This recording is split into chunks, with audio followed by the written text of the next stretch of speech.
WBS 87 Atlanta, WAEN FM Atlanta, WBHH, and on iHeartRadio, the home of the Beat Break Morning Show with Sean Garvey, DJ Rollum, and the Wake Up Ladies. This is Atlanta's new underground station, Beat Break 87 FM, where music and talk radio lives. Streaming online at beatbreakradiofm.com. The views and opinions expressed on this program does not necessarily reflect those of Beat Break 87 FM, Reach One Communications, volunteers, staff, and management of Reach One Communications. This portion of Beat Break Radio is only suitable for mature audiences and not suitable for young audiences. Listener discretion is advised. Are you listening? Damn.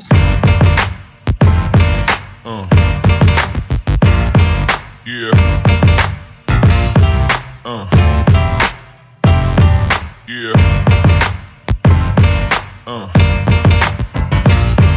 Yeah. Hey guys, what's going on? Welcome back into the Random Select Podcast. I am your host, Mario, and you're listening to the podcast that's all about thought-provoking talk right here on Atlanta's new underground station, Beat Break 87 FM, where talk and music radio lives. Hope you guys enjoyed your weekend. It's a get back to it Monday. We got a chance to recharge the batteries, and now we're feeling fresh, so we're going to jump right back into it and make it happen. All this week, we're just going to get into it, guys. As usual, guys, if you like what you're hearing, please share it. Let somebody know that the show exists.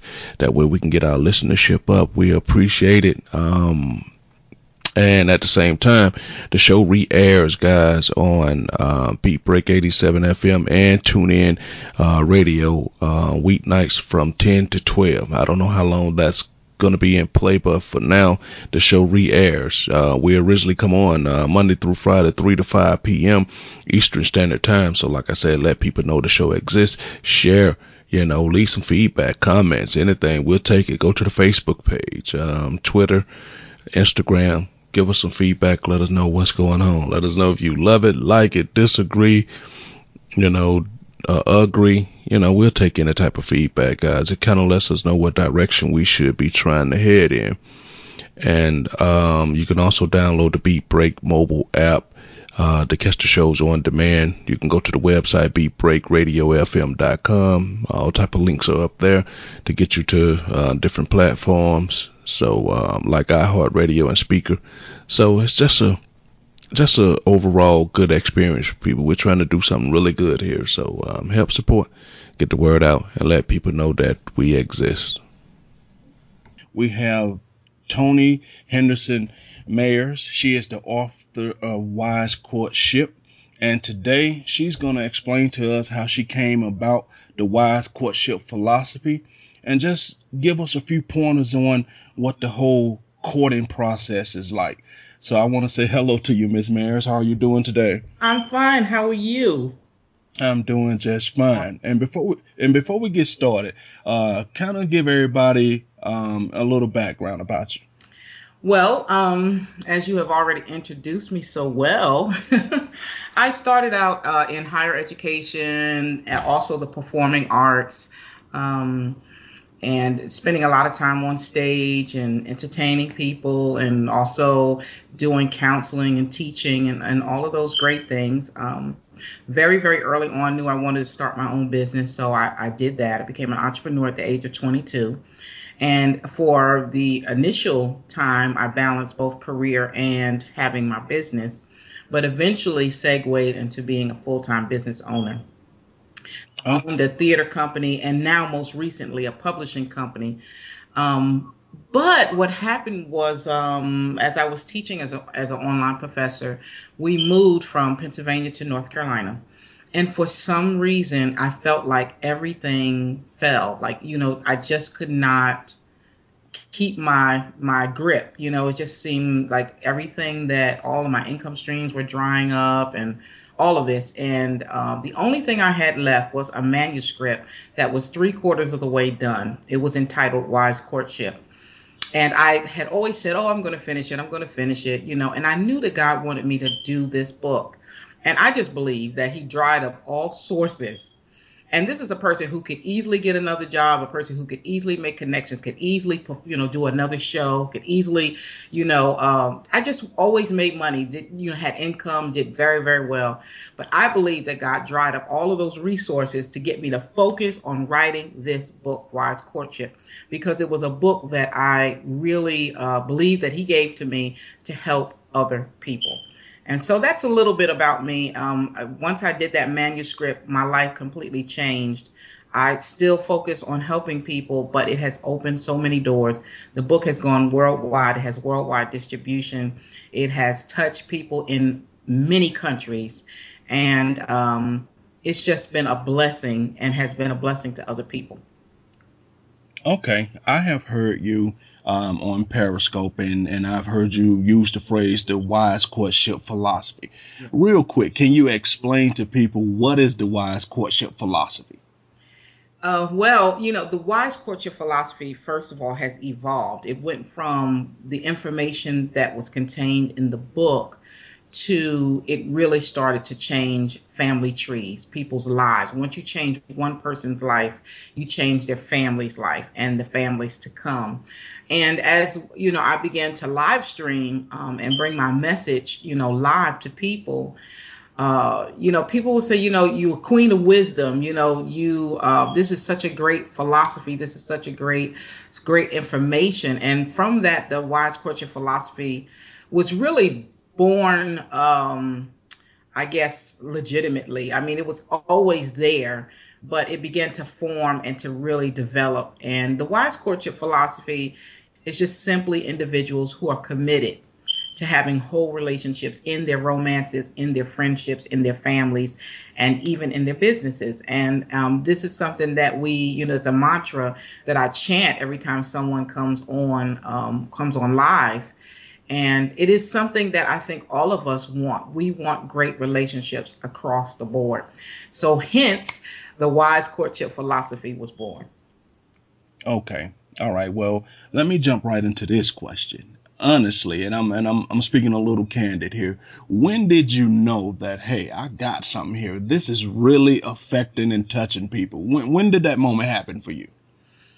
I think when I went live, because when I was writing the book, I wanted to help people. I just wanted to help people. I wasn't trying to, look for book sales. I wanted to put something down on paper that if all of us had left the earth and the earth became totally different from what we know as it is today, that someone could pick up that book and learn something that may rebuild something that may be broken and no one else knows how to fix it. But when I went on live and I started to get the feedback from those who were listening, and when I, got calls and emails about how it was changing their lives, that's when I really knew that God actually led me to something that really was blessing people, and it was changing people's lives. Okay. All right. Well, let's jump right into what's inside of Wise Courtship. I've had a chance to pick up the book, and at first, I didn't know where this was kind of going, but as I got into it, I realized, wait a minute, this has a beginning, it has a middle, and it has a summation as to what courting is all about. If you had to define courting, what would it be? Well, courting, and I've done this on many shows before, explaining that courting and dating are two different events. Dating is, you go out, you have some dinner, you go see a show, you go just to have a great time with an individual with no maybe future plan or any goal intended on either party side, whether it be individually or collectively. But in courting is a focused, it is a purposeful activity. When you go out with eyes to see whether this individual is someone that you want to share your life with. Now, that's not to say that you don't go to enjoy yourself and have a great time and all of that. But before the person can even get to that stage of having a date, you're armed with knowledge on whether or not this person would be a great candidate if it goes any further. Okay.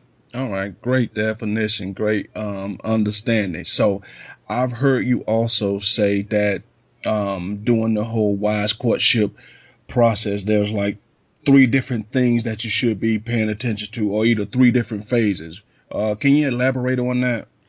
Well, in the Wise Courtship book, and you really, and I elaborate very much it's so in the book, and I'll just kind of skim through it now. But one of the first ones I think I will take a little more time with is the first thing is to interview. And, when we hear that word, it sounds so stiff and so cold and so businesslike because we do identify, interviewing someone with business.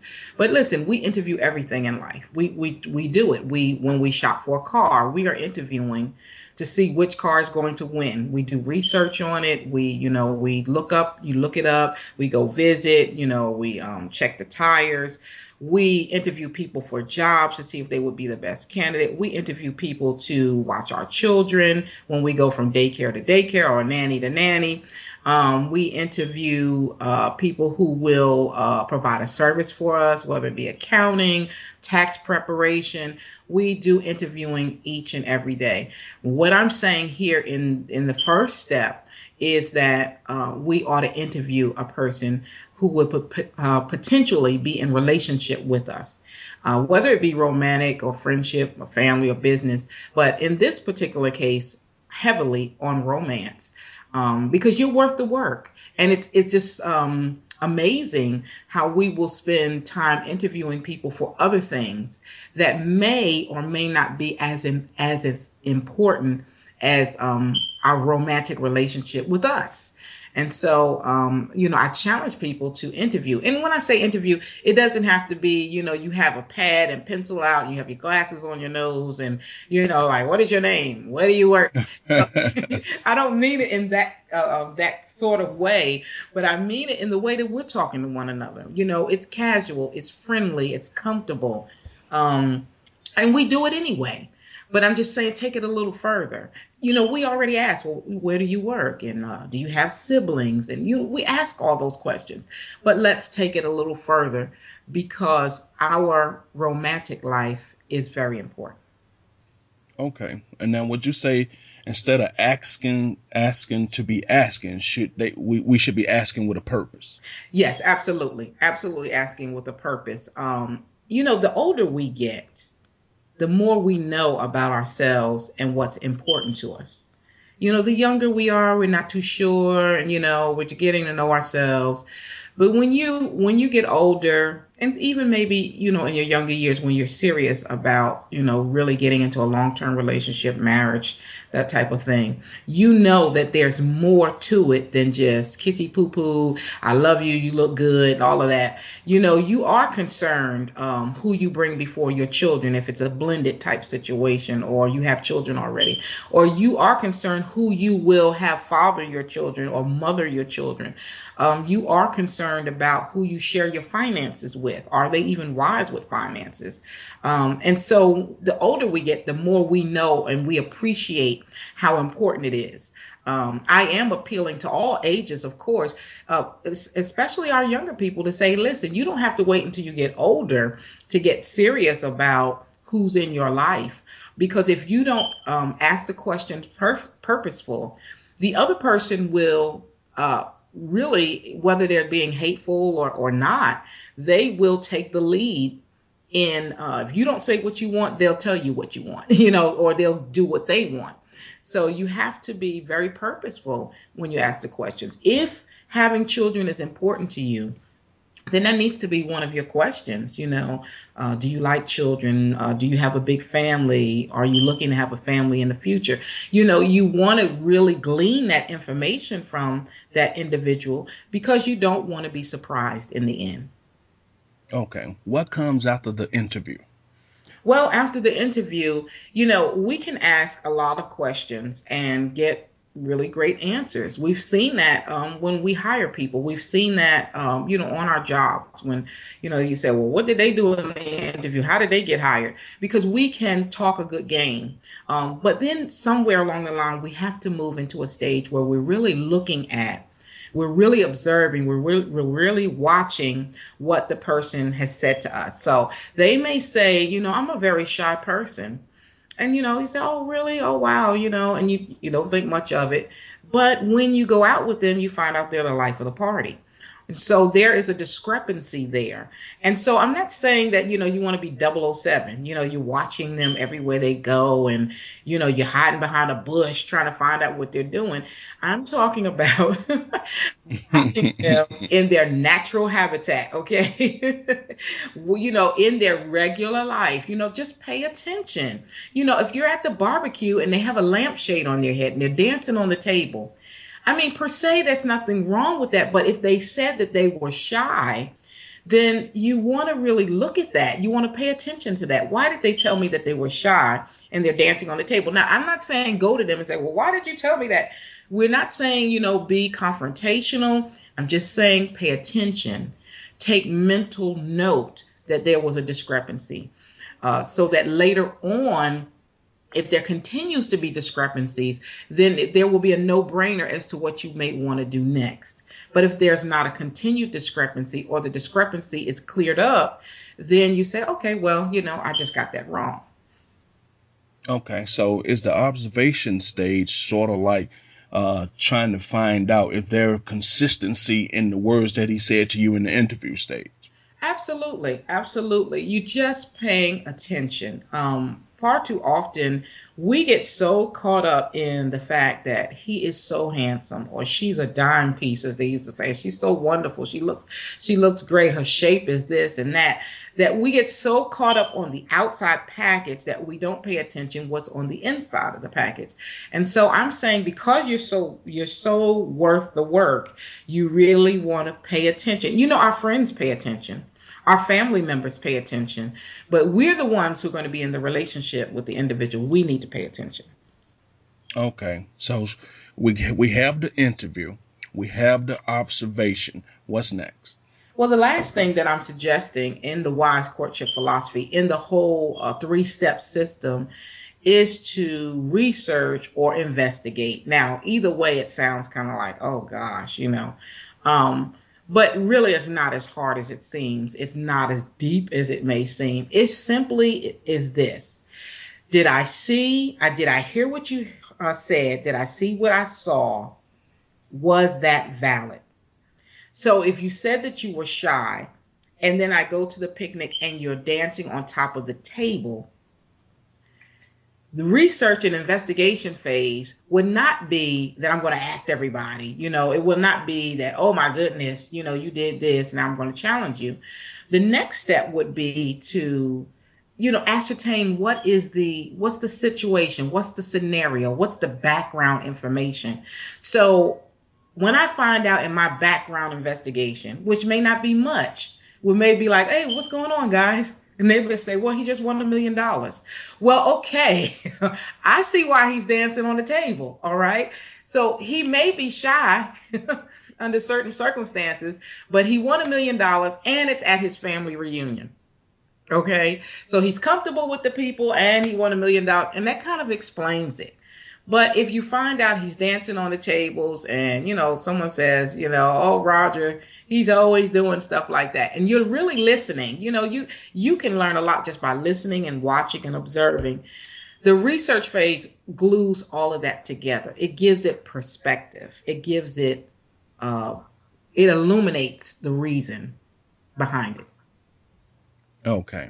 All right. So there you have it, guys. You have the 3 phases when it comes to the wise courtship. You have what we call the interview, we have the observation period, and then we have the research period. All right, what I would like to ask you is, with you wearing so many hats, you're doing a lot of different things in your life. How do you find the time to help everybody with the wise courtship philosophy?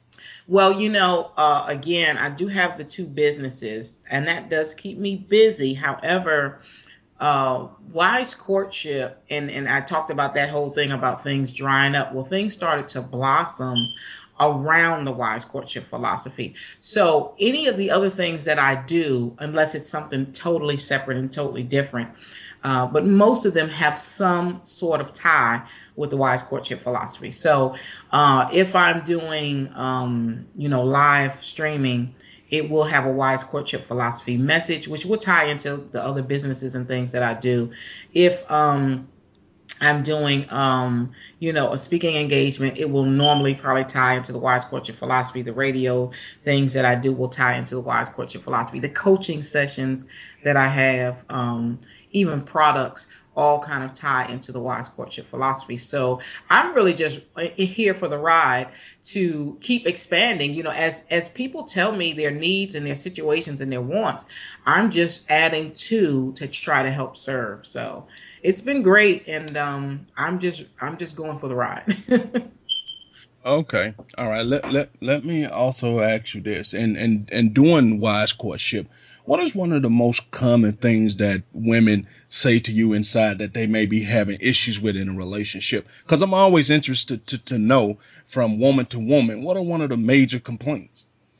Some of the major complaints is that there's not enough men, which I do address. There's also a major complaint about it's not worded in the way that I'm going to say it, but the bottom line is that they're not too sure if there's really great men out there, and if there are, they're already taken. And that's a myth. All of the ones that I've stated, the scarcity, and yes, we have some statistics that show that there are a lot there, in jail, and a lot here, and a lot doing that. But there, it's still a deep myth to the scarcity, or I should say a mindset. And then the myth that, maybe men are really not looking for long-term relationships. And there's also an undertone, not with every woman, but the ones that tend to really struggle. There's an undertone that, and it's not really spoken, but you know how it is when there's something that's not really spoken, but there's an undertone almost as if men may not have feelings, because there's a lot of women who have been really hurt. And they come out of one relationship and they go back into another one, and then they go back into another one, and all of these people have hurt them. And so that distorts your view of reality. And so I do try to address that. I try to address that if the women come for coaching or what have you, because all of these are myths. We know that men do have feelings. We know that there's not as much of a lack as one may think. And we also know that there are plenty of men who are looking for serious relationships, and they are out there. Okay. All right. Let me play devil's advocate here just for a little bit. Right. I'm a woman, and I've done the interview. I've observed and I've researched, and he's passed all those with flying colors. I checked everything. Everything is all right, but he still found a way to pass that, break my heart, and kind of put me in a bad situation. But I did everything Miss Mary told me to do. What would be your advice for that woman? Well, there's two things that are going on. Well, first is, did you really do the work? And because this is such an abstract topic, love is abstract. It's emotional. And because it's emotional, I'm asking you to do something that's practical, something that may even be analytical. And so it's very difficult for people to pair both together. It's difficult for all of us. I don't care how many degrees you have. I don't care how much money you have. We all tend to go blind for love. But it's something that you may not get in the first try. It depends on how far you are. I mean, if your skills are really lacking, if you have been a person who keeps picking abusers, or you that will basically cover, because sometimes people think abuse is just smacking, but it can be emotional abuse, it can be neglect, it can be financial abuse, all this kind of thing, all kinds of abuses. But if you keep picking abusers, your skills are very low. So you're going to have a tougher time working the wise courtship philosophy. You need it the most, but you're going to have a harder time working the philosophy. You're going to have to be really, really strict with how you work it. But then those of us who choose well, who've had great relationships before, we're going to do a better job. Also, very early on in the book, I state that this book comes from the position that you're already ready for a relationship. Okay. It comes from that preface. I will be writing a book about, and I've done plenty of live stream on this, about you being ready, you as the person. Because sometimes we want all of this out of an individual and we are not exhibiting it. We don't have it ourselves. If you don't feel great about yourself, you don't love yourself, you don't know your self-worth, etc., etc. I don't care how many great men anybody brings before you, you're going to fluff it. Because you're going to keep playing that old record, in your head. I'm not good enough. I'm not worthy. You're going to sabotage, in other words. And so it's very, very abstract, and each individual has a different story. The principle works for anyone. It's just like this principle. The principle or the law of gravity. If you jump up, you're going to come down. It's irrespective of anybody. And it's the same thing with the 3-step system. It will work for anybody, but you have to really work the program. All right, guys, we're going to leave it right there. And I want to thank Tony Henderson Marriage for coming through, stopping by and dropping off some of that wisdom with us as the Wise Courtship Philosophy Train rolls on. Social media is streaming, and I check her out every morning. So definitely make sure you guys check out Tony Henderson Mayer, author of The Wise Courtship Philosophy. You're listening to the Random Select Podcast right here on Beat Break 87 FM, Atlanta's new underground station where talk and music radio lives. Atlanta's new underground station, Beat Break 87 FM, where music and talk radio lives. Hi, this is Clifford English, your host and producer of The Gospel Train. Join me every Sunday right here on Beat Break 87 FM radio. You will be encouraged, you will be equipped, you will be educated, you will be entertained, all while hearing the best in gospel music. Don't miss your connection with The Gospel Train right here on Beat Break 87 FM radio. BeatBreakRadioFM.com. We specialize in creating mobile apps for the entertainment industry. Go to bvmobileapps.com, click Get Started Now, create your account, choose your package, upload your content, and click Submit. BV Mobile Apps. Make it easy. Make it mobile. Hey world, it's your man Precise, and I have great news. The Precise Music app is finally available for your iPhone, Android, and BlackBerry through Amazon and other app stores. That's Precise Music. Music is spelled with a Z. Go get it for all things Precise. Powered by BlackVibes.com.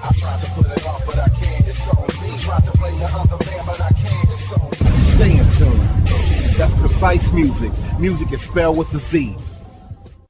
He has performed on stage in front of thousands of poetry lovers. He has sold out shows and rocked the crowd with the best poets in the industry. Welcome to the stage, spoken word artist Patrick Duncan, better known as the Preacher Man. I am Benjamin P. Montgomery. I invented a goat propeller. I am the former president of South Africa, Nelson Mandela.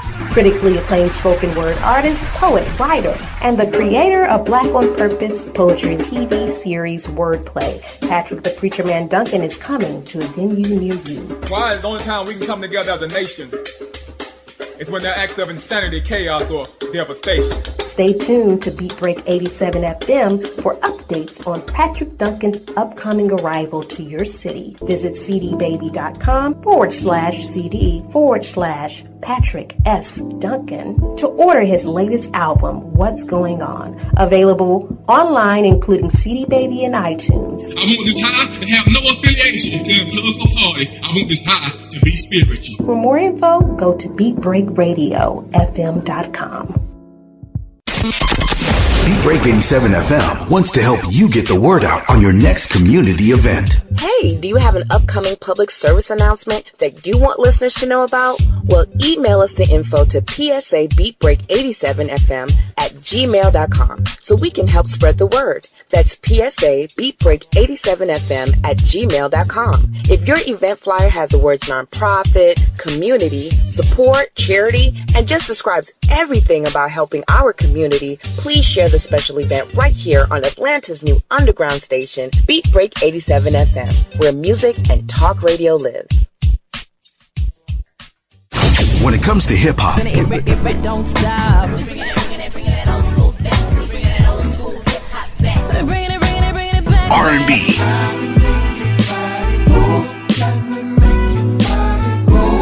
and talk radio. No one does it better than Beat Break 87 FM.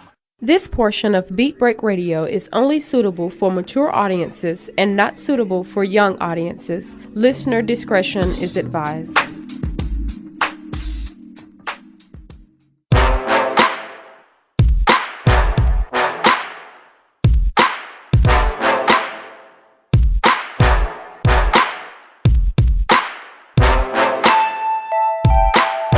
Hey, what's going on, everybody? We're back from the break. Hope you've been enjoying the show so far.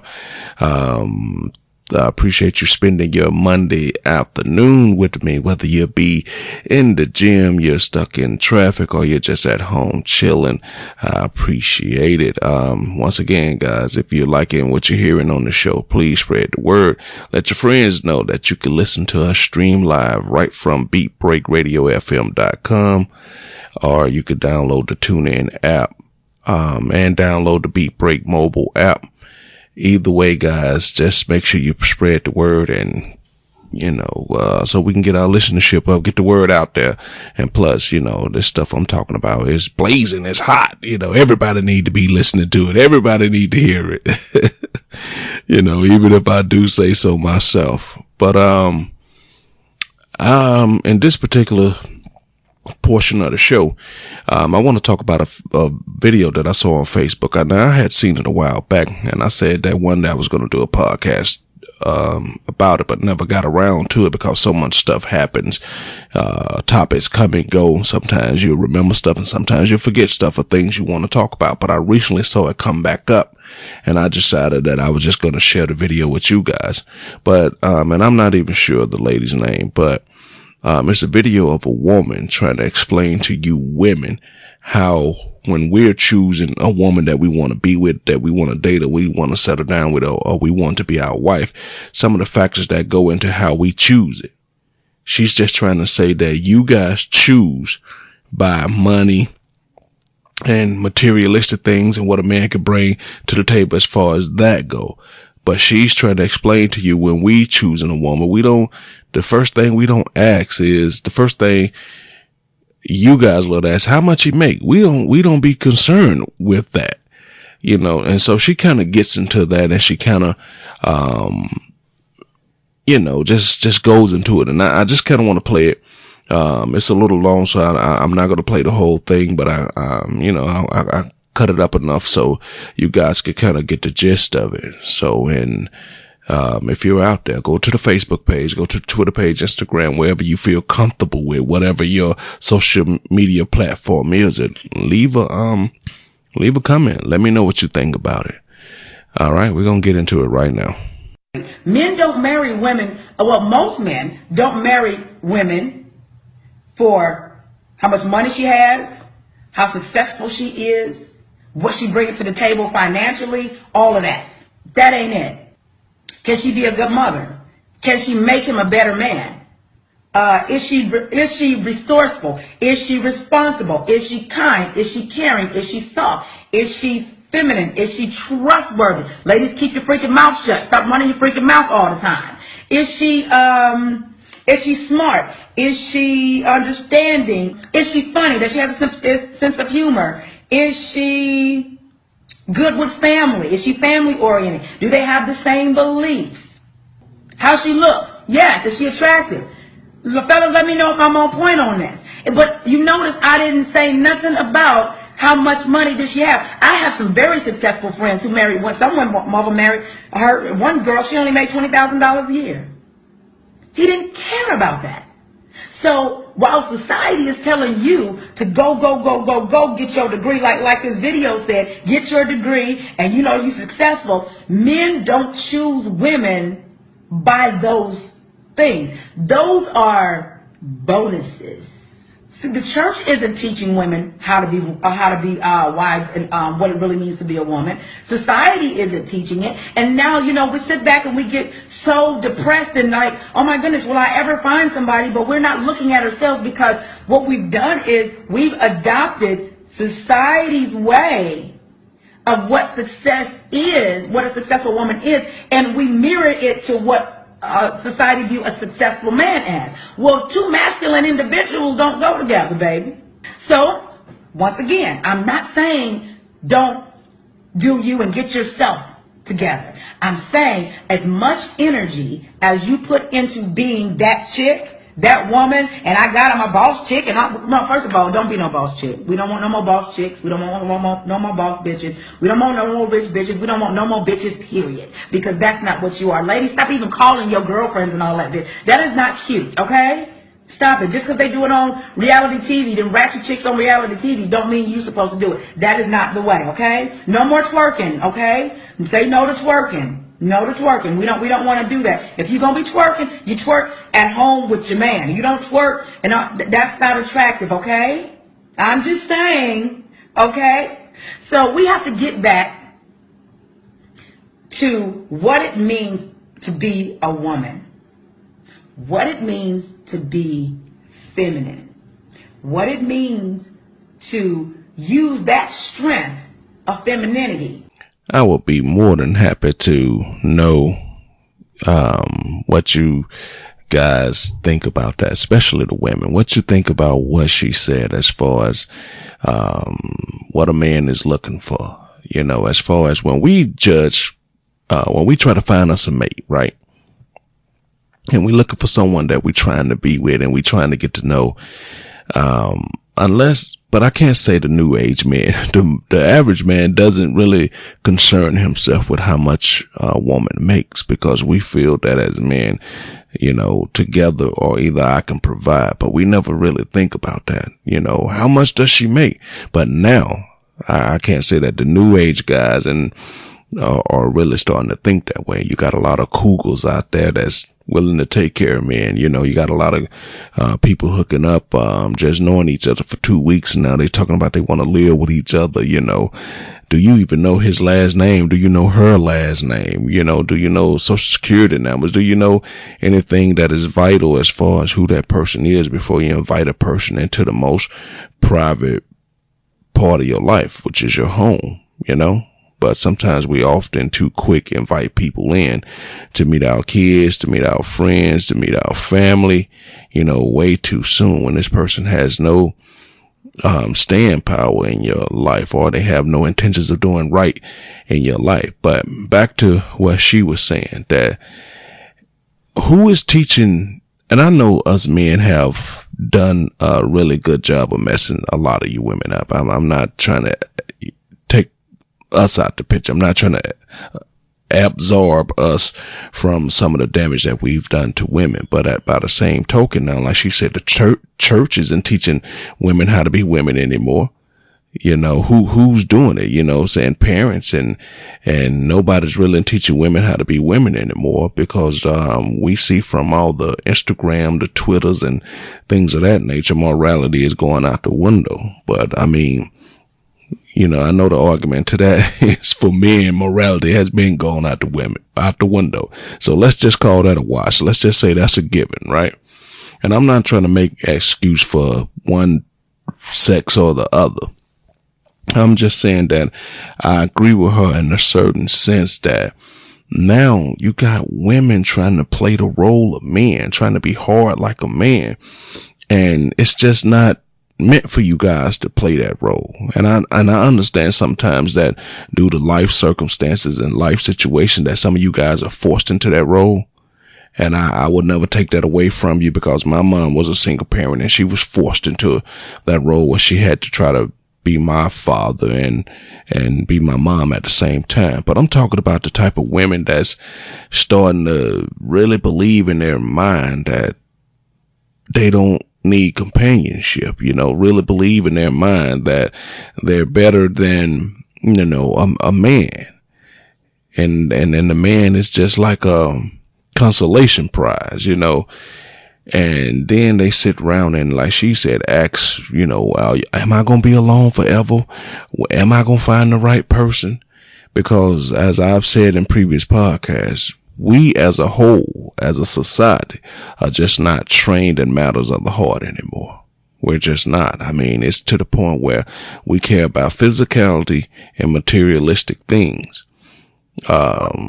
love and emotional stuff kind of come secondary, on the back burner to that, because once you start asking women what they want in a man, love usually be about 6 or 7th on the list. They start telling you first about how much money they want him to make, about how tall, about how he need to look, where he need to stay, what type of car he drives. He needs to make me laugh. He need to be funny. He can't be stingy. He can't be afraid to spend money.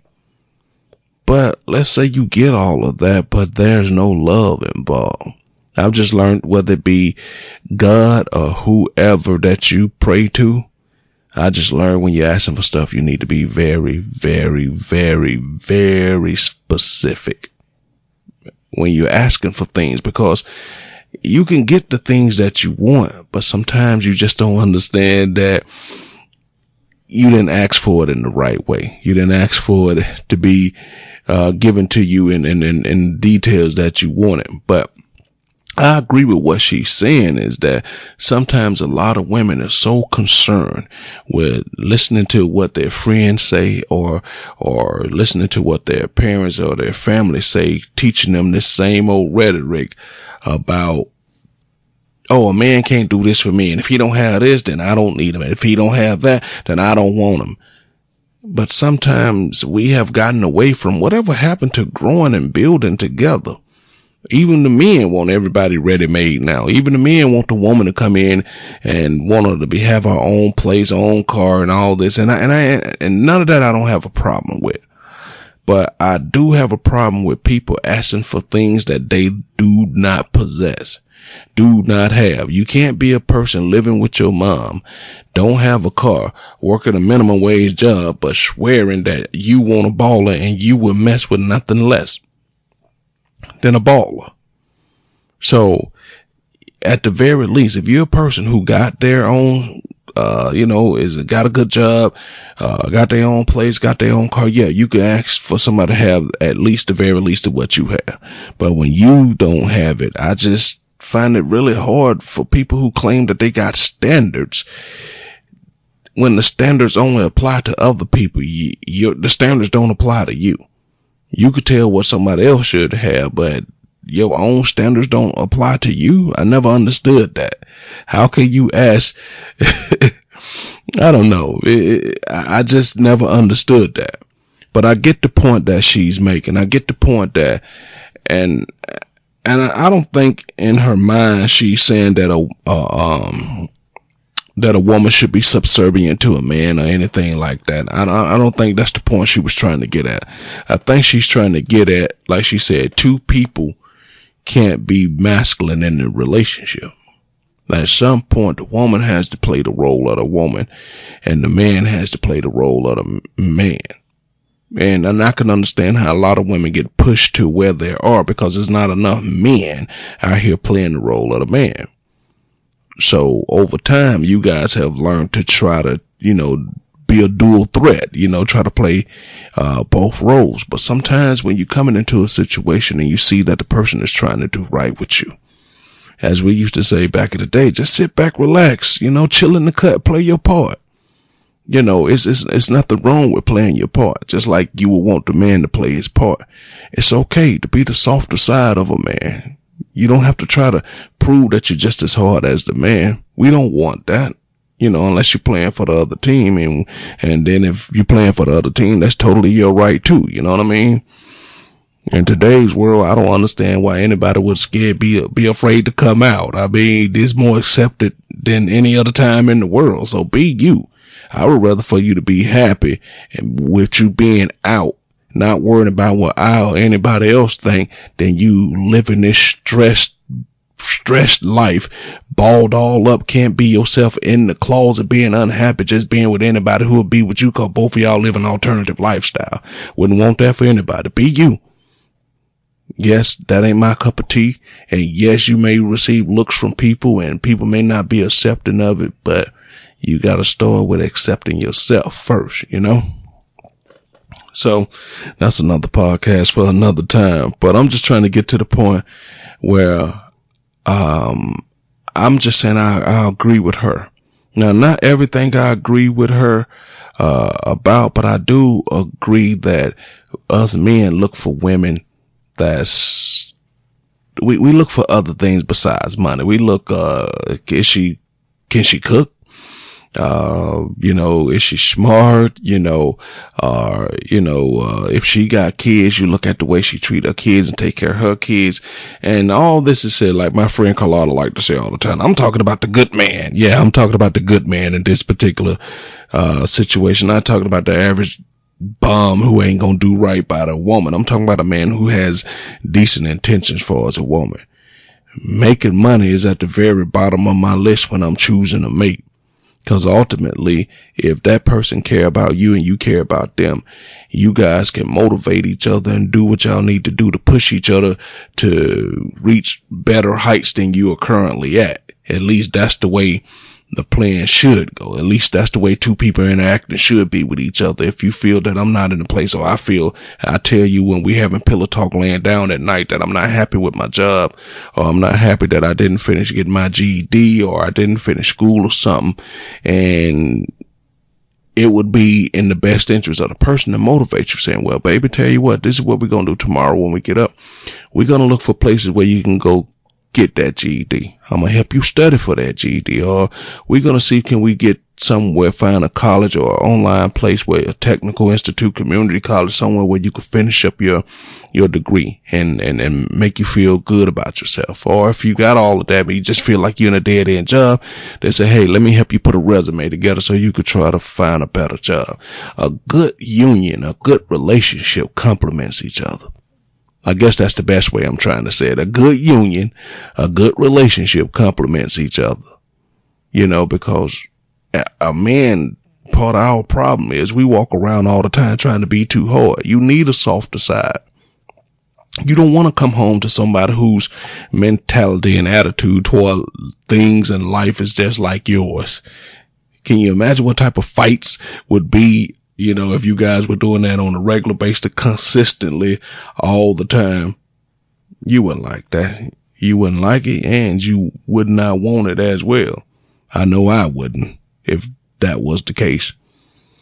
But the point that she makes is just so valid. I just wish as men we could get back to where we used to be. I wish women can get back to where they used to be, and we just kind of start this thing over.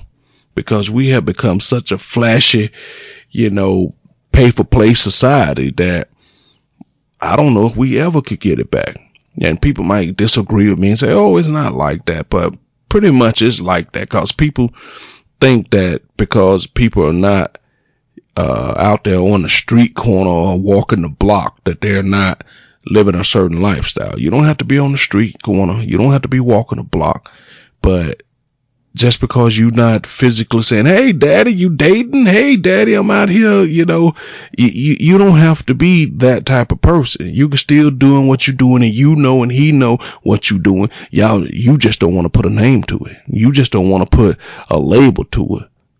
But just because you're not walking the corner, don't make you not a prostitute. Just because, you got women out there who's doing stuff for dinners, going out on dinners just to, meet men and getting things from them it's an unspoken rule, so let's not be, ignorant to the fact like these things don't go on. We all grown here. And I'm just telling you that sometimes as men, even I will say this, the older you get, you just say, especially if you're not in a relationship, you say to yourself, if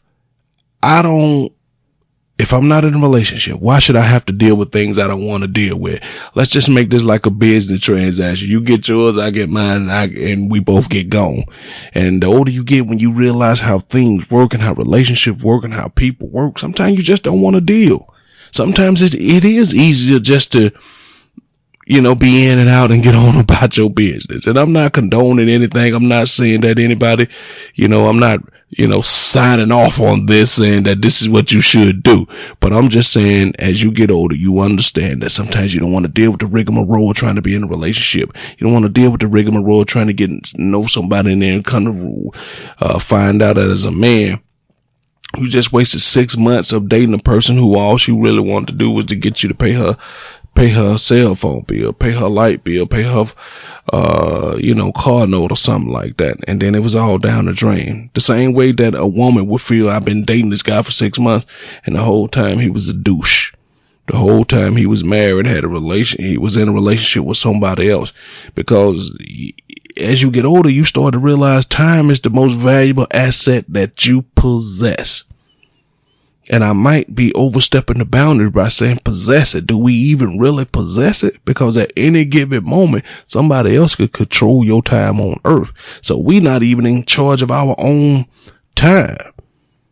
So money is cool. Having material things is cool.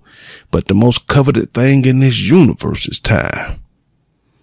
Time that you waste, time that you lose, time that you can't get back, and time you wish you had. So I'm just trying to tell you that no matter what's going on, time is a very valuable commodity. And that's the one thing we all wish that we had more of.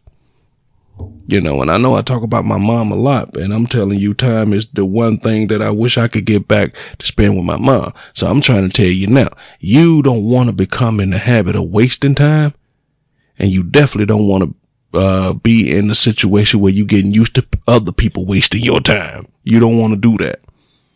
But ultimately, I just think that women, if you just find a man who love you and care for you and want to do right by you and got your best interest in mind, let's not worry so much as to how much money he make.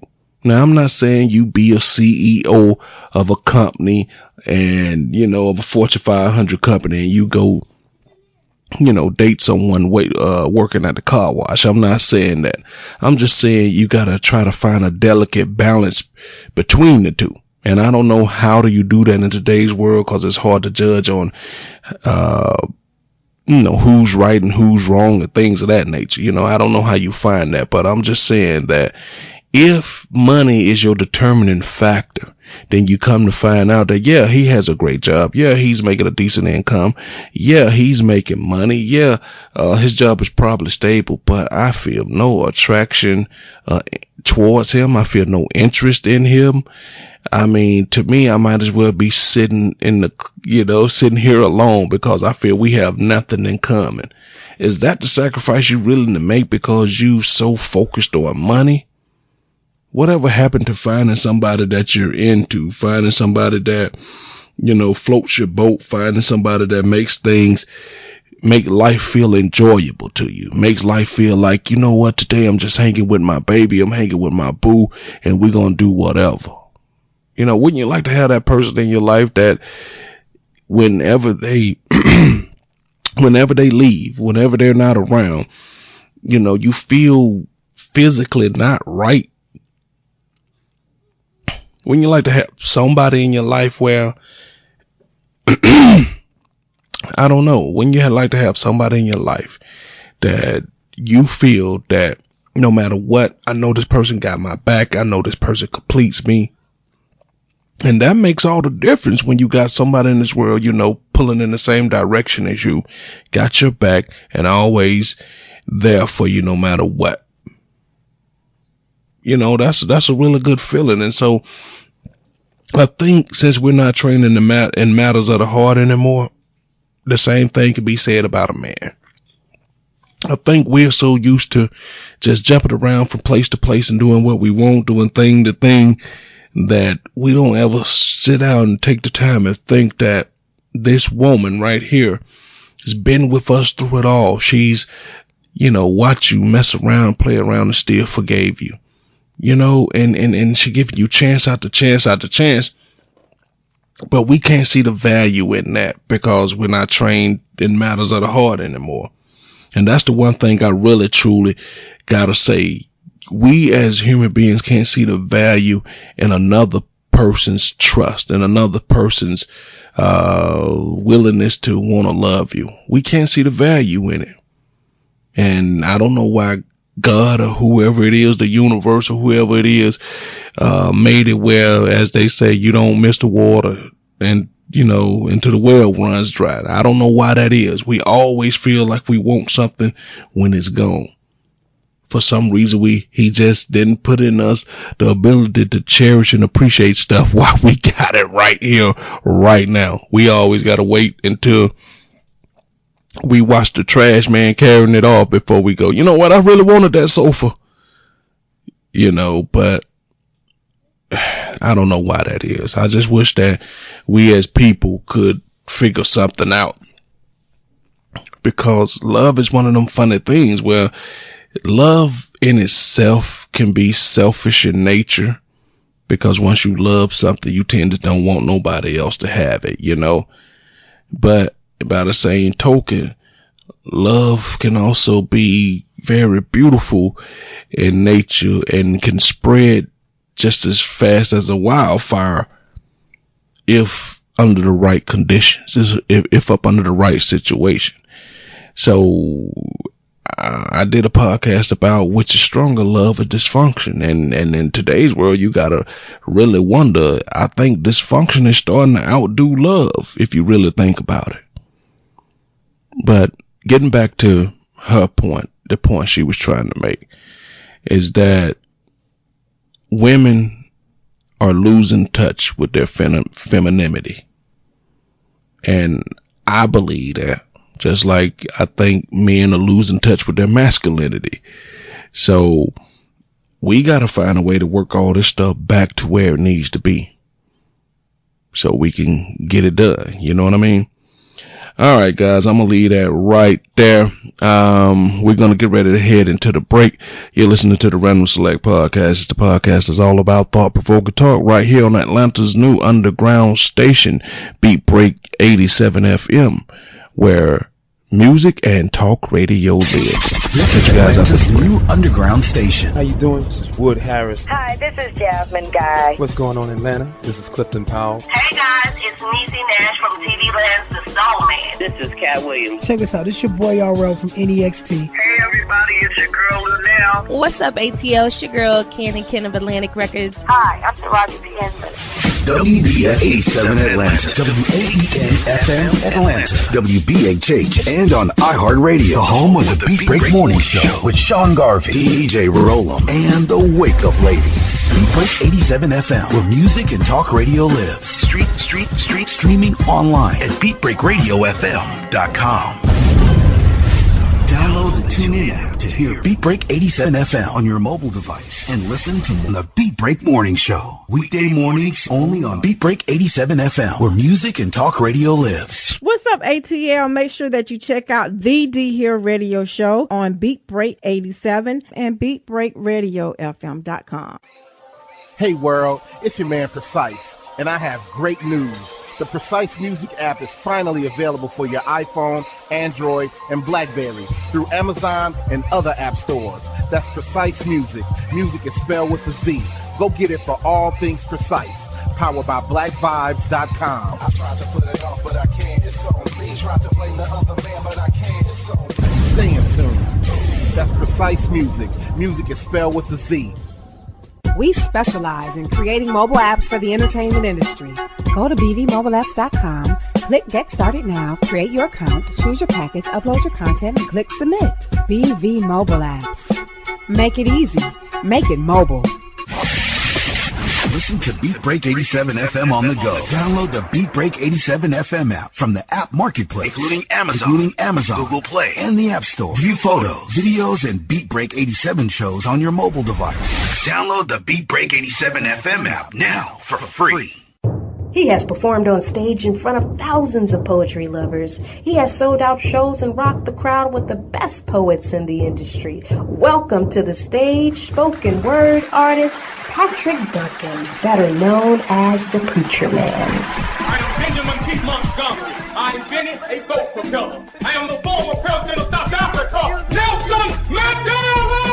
Critically acclaimed spoken word artist, poet, writer, and the creator of Black on Purpose poetry TV series Wordplay. Patrick the Preacher Man Duncan is coming to a venue near you. Why is the only time we can come together as a nation is when there are acts of insanity, chaos, or devastation. Stay tuned to Beat Break 87 FM for updates on Patrick Duncan's upcoming arrival to your city. Visit cdbaby.com/CD/ Patrick S. Duncan, to order his latest album, What's Going On, available online including CD Baby and iTunes. I want this high and have no affiliation to influence or party. I want this high to be spiritual. For more info, go to BeatBreakRadioFM.com. Wake up weekday mornings to the Beat Break Morning Show and nod your head in bed to the 360 Mix Show. Weeknights on Atlanta's new underground station, Beat Break 87 FM, where music and talk radio lives. This portion of Beat Break Radio is only suitable for mature audiences and not suitable for young audiences. Listener discretion is advised.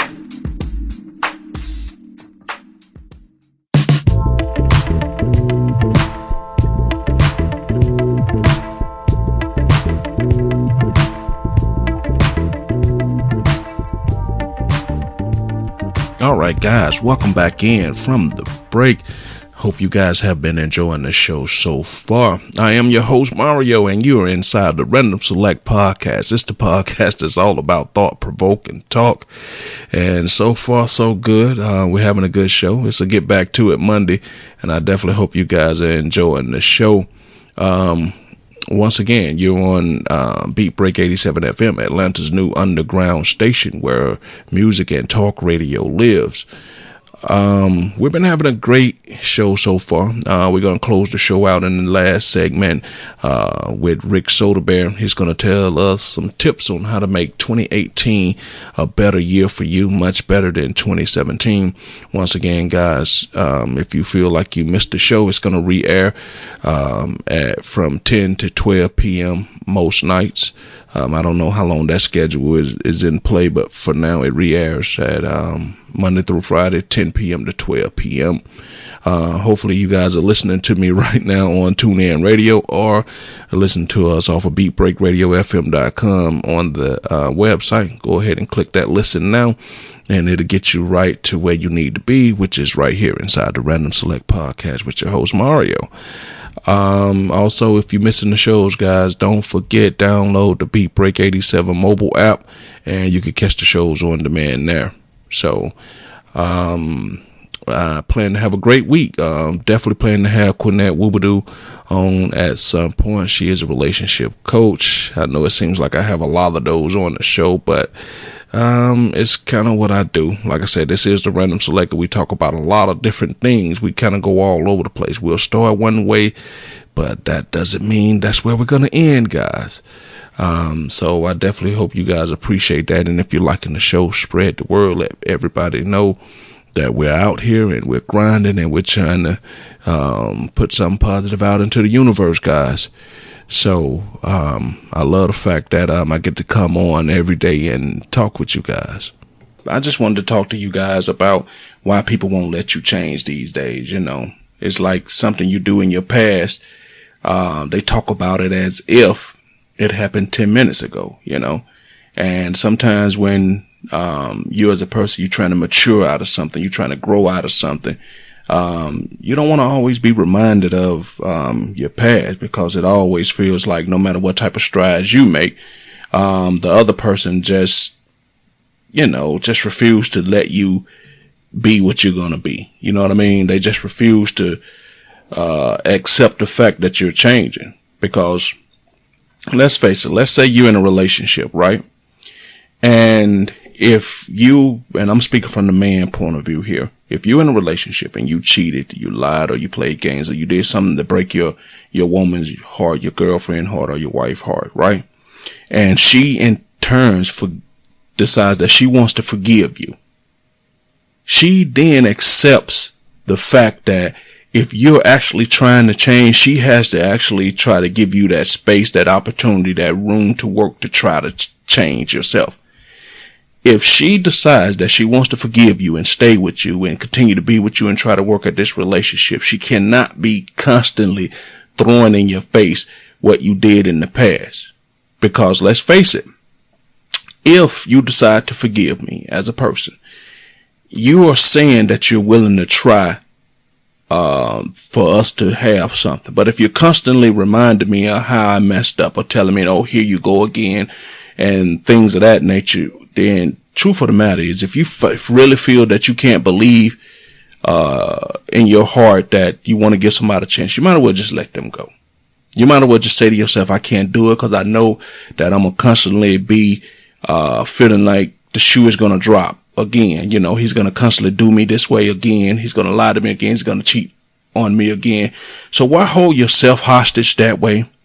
Why hold the person that you obviously lying about forgiving? Why hold them hostage that way? Why not just honestly just say, look, I can't do this no more. You hurt me. Because let's face it, once you have a person's trust and you throw it away, a lot of times, even though they may forgive you, they don't necessarily forget. And let's face it, once you've been in a situation like this, the trust never gets back the same anyway.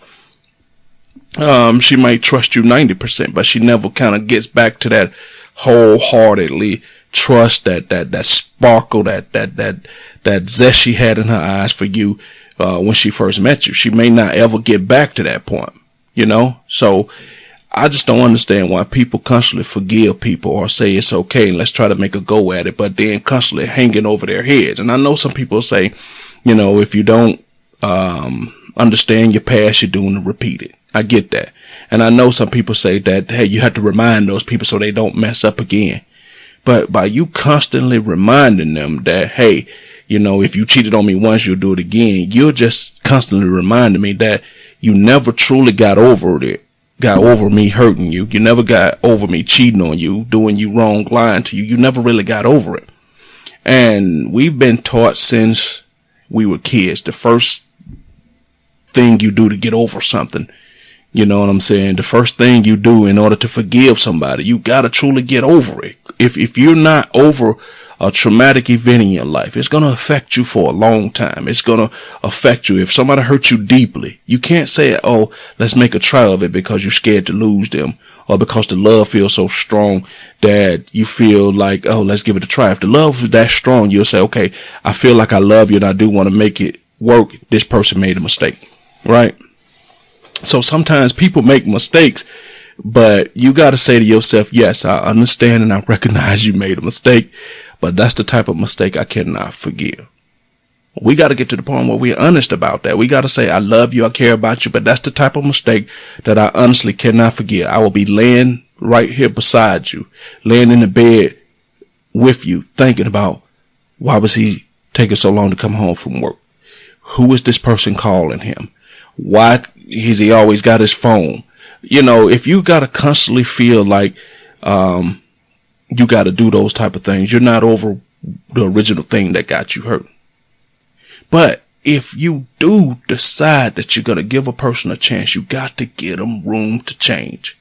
You got to give them a leash. You know what I mean? You got to give them something to say, okay, I'll give you this much rope before you prove to me that, you know, you're the same old person. You know, like they say, a zebra can't change its stripes, you know, stuff like that. You got to give them a chance first before you decide that you're just not going to be that way. Because what happens is, because you didn't make that hard frontline decision to get rid of them or to stop dealing with them from the get-go, all y'all do in turn is simply waste time.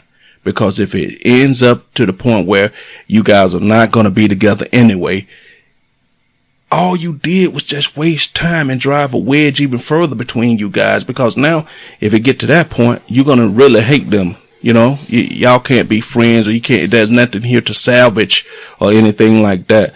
So we got to get to the point where you start to place a value on your time, place a value on your self-worth, place a value on who you are and how you see your relationships. Because now we're starting to feel like, well, it's better than having nobody. You know how many times I hear that? It's better than having nobody. So you're trying to tell me that when you're by yourself and you have nobody, you will break your own heart, you will lie to yourself, you will cheat on yourself and take yourself through all type of misery, heartache, and pain. That's what you would do to yourself. That's how much you love yourself. But you saying that it's better than having nobody.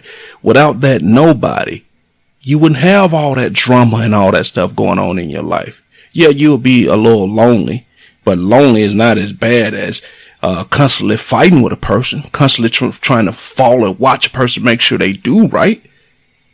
Unless you're just that type of person that love that type of thing, and there are people out there that like that. You know, those type of people are out there. So if you decide to forgive somebody after they hurt you, after they've lied to you or cheated on you or something like that, you got to get them room to change. Because if you don't get them room to change, eventually all y'all going to be doing is just a emotional relationship two-step that's going to end you back up at the initial point where you probably, in all likelihood, should have left from the get-go. Now, with all that being said, let me know if you guys agree with me. If you're out there and you're listening, call in. Let me know if you agree with what I'm saying. Let's just chit-chat anywhere it go. Just let me know. I'm about to, if I can, get this number up on the screen here so you can just call in. Let me know how you feeling. Let me know, do you think that people can change? And if you do decide to forgive somebody for hurting you, how long do you think that you should give them to prove themselves? And are you looking for any little sign that says that they're not the same old person, they're in that same old rut, you know? So if you're out there and you want to talk and you got some opinions on this, go ahead, call the number that's on the screen and we'll talk about it. And but I'm just saying that if that was me and I decided that a woman broke my heart, she lied on me, she cheated on me, and I said, okay, but I love her enough to give her a chance to try to redeem herself. Now, every time she come in late, I can't be questioning her, because that's almost like a form of sabotaging the relationship. Because if you feel that a person is going to do you like that, again, as you know, people like to say, you talk it into existence. Even though I kind of don't believe in that, I kind of believe people are going to do what they're going to do regardless. Sometimes whether you talk about it or not, you know, sometimes a pedophile is a pedophile, a rapist is a rapist, and a murderer is a murderer. No matter whether you speak it into existence or not, some people are just predispositioned to be certain things, predispositioned to do, you know, certain things, say certain things, just like liars are predisposition to lie. And I'm saying all this could be changed. People could be rehabilitated and all of those type of things. But I'm just saying sometimes the essence and the core of who you are, sometimes it's just the essence and the core of who you are. If deep down inside you're a really good person, sometimes 90% of the time the good person shines through up under any conditions. You know, whether life is good or life was bad, you tend to still be a good person. Now, if you're a horrible, despicable person, as me and my friends like to say, if you're an asshole, a lot of times when people get money and we just say all money does, if you're an asshole, it just make you an even bigger asshole. When you get money and you're a good, generous person, all it does is make you more generous. So sometimes who you are is just who you are. But that's just not to say that you can't change, because if for those out there, and I'm speaking to, you know, preferably my closest friends, I'm not the same person I was when I was between 17 and 25. Obviously, you know, you change, you want to do things different, and not to say that I made a complete change. The core of me is still me, but just a few fundamental shifts in the way I believe about things and the way I see life. And just as my friend Dave like to always say, that light bulb comes on about 30. When you get about 30, all of a sudden something happens in your brain where everything becomes a little bit more clear. You know, everything becomes a little more understandable, you know. And we talk about this all the time. Me and Decatur May Dave and the Frost Giant Will, you know, other co-host of the Random Select podcast, which will be coming real soon to you guys. The gang will be back together. But I'm just saying, we talk about this all the time. When your light bulb comes on, what will you do with it? What's the purpose of it coming on and you don't take advantage of this newfound heightened awareness, this newfound, you know, logical thinking that you have? What do you do with it? So I'm just saying, if you're out there and you decided that you're going to forgive somebody for hurting you, honestly, you owe it to yourself and that person to honestly give them a chance. Because if you don't, I'm telling you, all you're doing is wasting your time. Honestly, seriously, people, all you're doing is wasting your time, because you guys are going to end up broken up. Whether you did it right here, right today, or you did it in December or a year from now, all you did was wasted a year when that year could have been spent either healing or spent investing into a person that want to be with you, that want to treat you right and want to do good by you. Now, granted, that's becoming far and few in between, where you're finding people that want to settle down and want to do the right thing. And that's a whole nother podcast that I could talk about right there. The disturbing trend where, as I like to say all the time, a woman's body is her temple. We've been taught that. We've been preached that our whole lives. But now it just seems like, just like dollar overseas, I'm telling you, the woman's body has been devalued. You know, people don't see it the same anymore. You know, even the women who willing the bodies and the coochies and the vaginas don't even value it the same as it used to be valued. So now, how can the person who's been spending all the time trying to get to the vagina value it? You know, how can it all, you know, how is that supposed to happen if the person who willing it don't place a high value on it anymore, but you want me to come along and place a high value on it? But like I said, that's a whole another podcast that I could do. Right now it's about, why won't you let me change? I mean, if you decide to forgive me and you decide to say, hey, we're going to make a chance, go at it. Why do I got to be put through the ringer to say I took too long to come home? Who are you calling? Is that a coworker? Is that a friend? Is that a new friend? I didn't meet her yet. You know, and granted, I understand that once you cheat on somebody and you hurt them, yes, you got to put in the extra work to try to prove to them that you are sincerely sorry. You got to put in the extra work to prove to them that, yes, I made a mistake and I want to try to be better. But sometimes when you put in that extra work, and now this is if you're honestly putting in the work. I'm not saying that to the person who says, I'm sorry, going through the motions and still going out there doing the same bullshit. Nah, I'm not saying that. I'm saying this is for the person who's actually putting in the work, actually truly remorseful and sorry that they cheated on their spouse or their significant other or whoever it may be. That's what I'm saying. And then, 6 months to a year, you putting in the work and they still bringing this up. They still talking about it like it happened 10 minutes ago. And no matter what you do, you can't win, because at some point you're going to get tired. And then they're going to say, oh, that's the way you treat me after I given you a chance to be back in my life. You say, yeah, you gave me a chance to be back in your life. But the whole time while I was trying to prove myself to you, I didn't make an inch in making a difference as into you forgiving me. You let me in. You let me try to build it back, but you wasn't working with me. You wasn't doing anything to help facilitate this thing. And that's all I'm saying, people. You got to get to the point where you got to say, if I'm going to honestly try, I'm going to really try and forgive somebody. I'm going to really try to make this work for the both of us. And yes, that person should have never broke your heart. That person should have never cheated on you, should have never crossed that line, right? But if you feel that the relationship is worth salvaging and you feel that the relationship is truly worth something to you or something to that particular person, if you feel in your heart, if you know that this person is for you and y'all are good together, you owe it to yourself to honestly put a good effort forward to try to let this person change. Because a lot of times we say, oh, yeah, I forgive you. Oh, it's no problem. Or, we just be lying to ourselves when we keep all this resentment balled up and harbored in, when we really want to say, I do not trust your lying, cheating ass, and I wish I can get rid of you. But because I got so many insecurities, so many complexes, I can't let you go because I'm scared to be alone. And having a half a piece of shit a person is better than having nobody. And if that's your logic for holding on to that person, then you really got to examine some things. You really got to say to yourself that I'm kind of fucked up. Because if that's your reason for it, then you kind of ruining two lives. And you kind of wasting time in two people's lives, your life and the other person. Because what you need to do is just let them go. Take some time to heal yourself.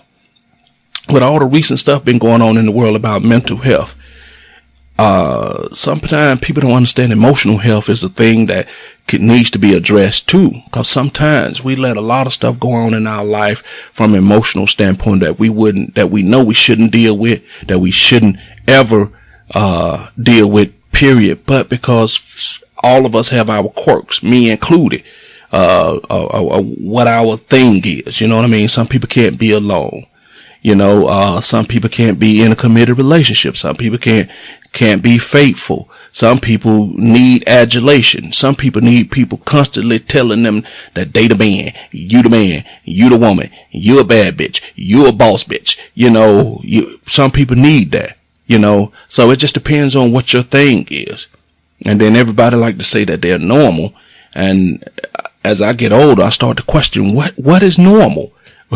We talk about normal all the time. What is normal? You know, everybody's definition of normal. What's done in that household could be normal, and to you say that's weird. But what's done in your household could be normal to you, but to them that's weird. You know what I mean?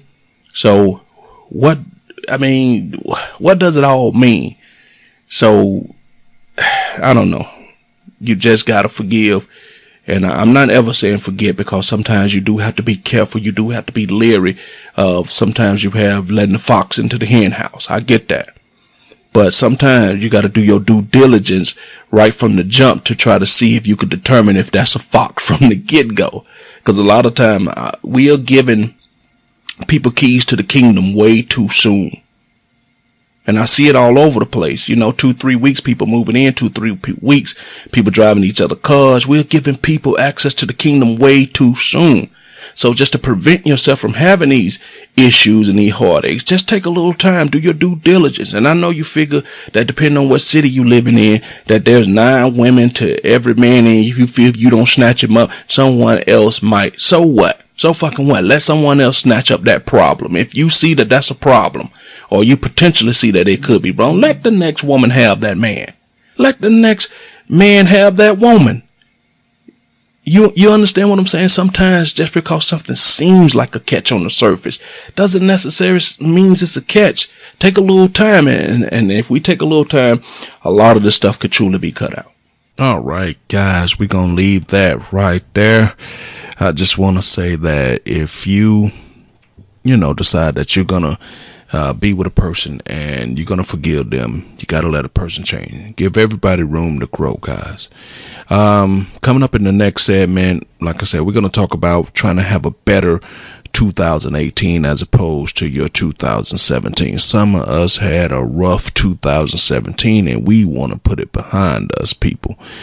We want to try to figure out what we could do different in 2018 that can make a instrumental difference in our lives. And we're going to have Rick Soderbeer come on and just give us a few tips on how to make 2018 better than 2017. And that's in the last segment. Coming up next, and on Tuesday's show, guys, I might just go back with a podcast that I did when I first started out. I think one of my very first shows, to kind of just give you guys a glimpse of how much the podcast has grown from a production standpoint, from a subject matter standpoint, and all aspects of how I've grown as a person, as far as talking on the microphone, as far as talking with other people and things of that nature. We did a podcast. I mean, it was a bunch of us. It was called Conversations with the Enemy, and I think we had 4 women and 3 guys or something like that. I know it was me, Frost John, and Dave, and it was Valencia, Gwen, Carlotta, Clarissa, and I want to say Diana. So it was quite a few people on that particular podcast, but I think it was a good podcast. It was kind of one of the ones that got my juices flowing as far as that goes. So I'm thinking tomorrow I just may play that, or at least play some clips from it and just see how it goes. But I think it was a good podcast. Gave everybody a chance to talk and do something different, because at that particular point none of us had really done anything like this. It was like my very first podcast. If not my first, it was definitely second, somewhere along those lines. And you'll be able to hear the difference as opposed to how I sound right now, as opposed to how the podcast sounded back then. So, we got that.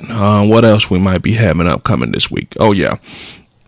I did something that I call, that I asked the ladies, what if you had the perfect man? How would life be? Would life be that much better if you had the perfect man? So I might get into that on Wednesday. What if you had the perfect man? And we'll go from there. And I might might get into something I did called, the moments in between. And it's kind of a man feeling some regret about, the things that he's done when he lost his woman and things of that nature, and I'll try to edit it up as much as I can because it's a, got a little profanity in it, but it just shows the emotions that a man go through when he truly realizes he screwed up, he messed up.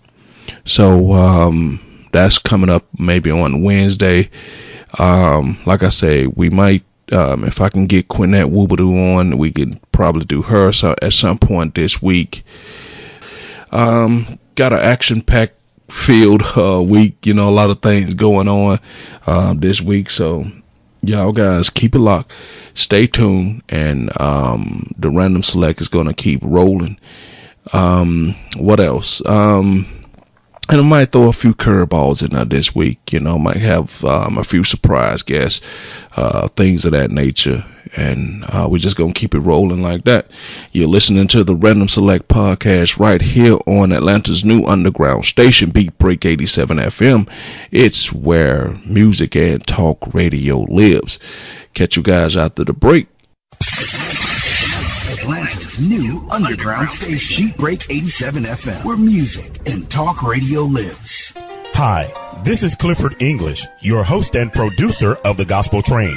Join me every Sunday right here on Beat Break 87 FM radio. You will be encouraged, you will be equipped, you will be educated, you will be entertained, all while hearing the best in gospel music. Don't miss your connection with The Gospel Train right here on Beat Break 87 FM radio. BeatBreakRadioFM.com. We specialize in creating mobile apps for the entertainment industry. Go to bvmobileapps.com, click Get Started Now, create your account, choose your package, upload your content, and click Submit. BV Mobile Apps. Make it easy. Make it mobile. Hey world, it's your man Precise, and I have great news. The Precise Music app is finally available for your iPhone, Android, and BlackBerry through Amazon and other app stores. That's Precise Music. Music is spelled with a Z. Go get it for all things Precise. Powered by BlackVibes.com.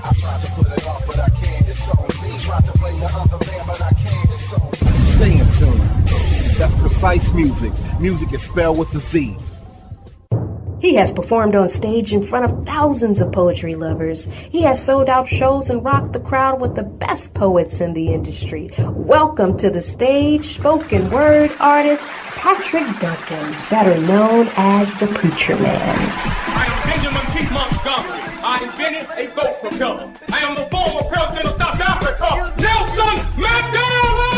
Critically acclaimed spoken word artist, poet, writer, and the creator of Black on Purpose poetry TV series Wordplay. Patrick the Preacher Man Duncan is coming to a venue near you. Why is the only time we can come together as a nation is when there are acts of insanity, chaos, or devastation. Stay tuned to Beat Break 87 FM for updates on Patrick Duncan's upcoming arrival to your city. Visit cdbaby.com/CD/Patrick S. Duncan to order his latest album, What's Going On. Available online, including CD Baby and iTunes. I want this high to have no affiliation to a political party. I want this high to be spiritual. For more info, go to BeatBreakRadioFM.com.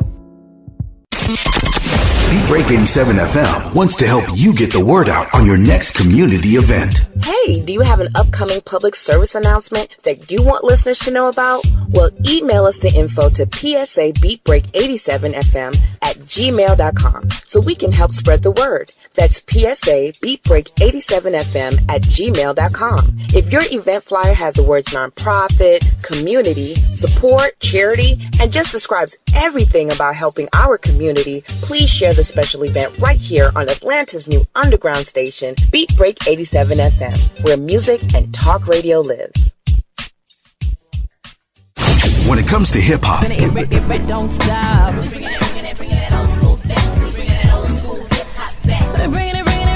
R&B,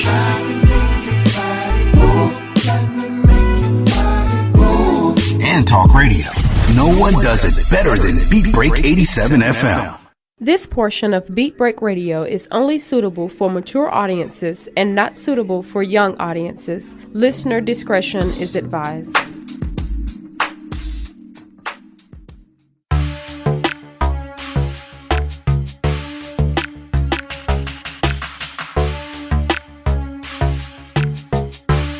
All right, guys, we're back from the break in the last segment, getting ready to wrap the show up. I want to thank you guys for hanging out with me for today. Like I said, it's a get back to it Monday, trying to get back into the swing of things after having a good weekend. You got a chance to watch some football, to see who going to the Super Bowl and things of that nature. Since I don't care about either one of those teams, I won't even mention that any further. I want to thank you guys for tuning in to the Random Select Podcast. It's the podcast that's all about thought-provoking talk right here on Atlanta's new underground station, Beat Break 87 FM, where music and talk radio lives. I just want to tell you guys, if you like these shows, you can always catch them on demand on the Beat Break 87 FM mobile app. You can always go to the website beatbreakradiofm.com if you want to catch the show streaming live. You could download TuneIn Radio. You could catch us on iHeart Radio. You could catch us on Speaker. So make sure you guys keep it locked right here. There's no excuse why you shouldn't be listening. There's no excuse that you can't find us somewhere. And don't forget to tune in to the Beat Break Morning Show from 6 to 9 a.m. Also catch the D Hill Show. You got the 360 Mix Show. And on Sundays, guys, you can also get aboard the Gospel Train.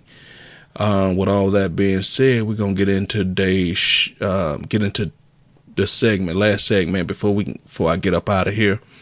I just want to say it's been a cool first couple weeks, guys. I can't complain. Like this particular format, gives me a chance to get a lot of stuff off my chest and pretty much, let you guys know what's going on in my world, what's going on inside of my head, more importantly.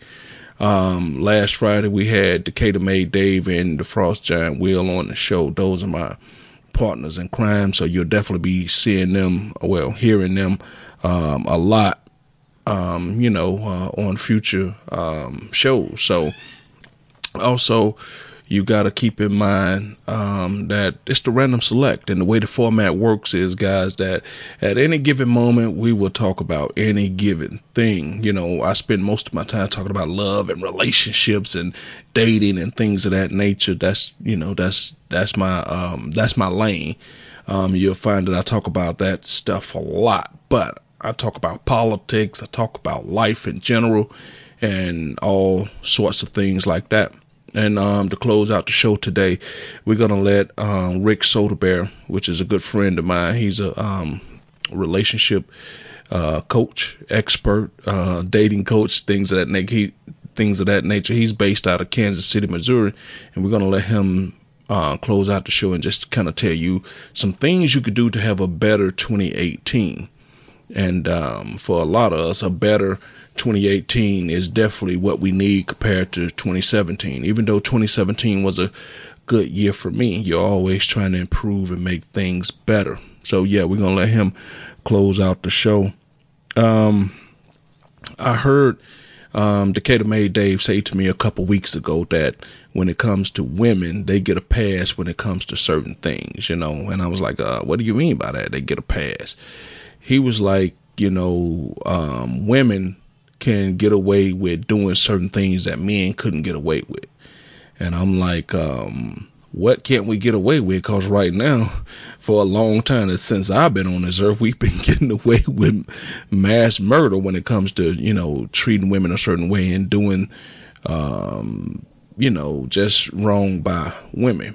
And I always try to tell you guys that whenever I'm making these statements and whenever I'm talking, I only speak from my point of view and the things that I've been through and the things that I've done that I know that I've been wrong about. And a lot of times we don't ever come back around to say, we're sorry. We just say, oh, we made a mistake, and then we move on. Even though if you try to fix it, with inside of you, but we never think about the person that we wrong. We never reach back out and just say, hey, look, you know what? For all the stuff I took you through as a man that I did to you as a woman, I'm sorry. We never do that. We just try to say we'll try to be better for the next relationship. But I kind of wanted to talk about closure. Sometimes a person can deal with a lot of things because as human, we're built to handle a lot of things. Some of us can and some of us can't. That just goes without saying. Some as they say, sometimes some you win some, you lose some, right? That happens. But we got to get to the point where we could just actually swallow our pride and go back and tell somebody that I'm sorry I did you wrong.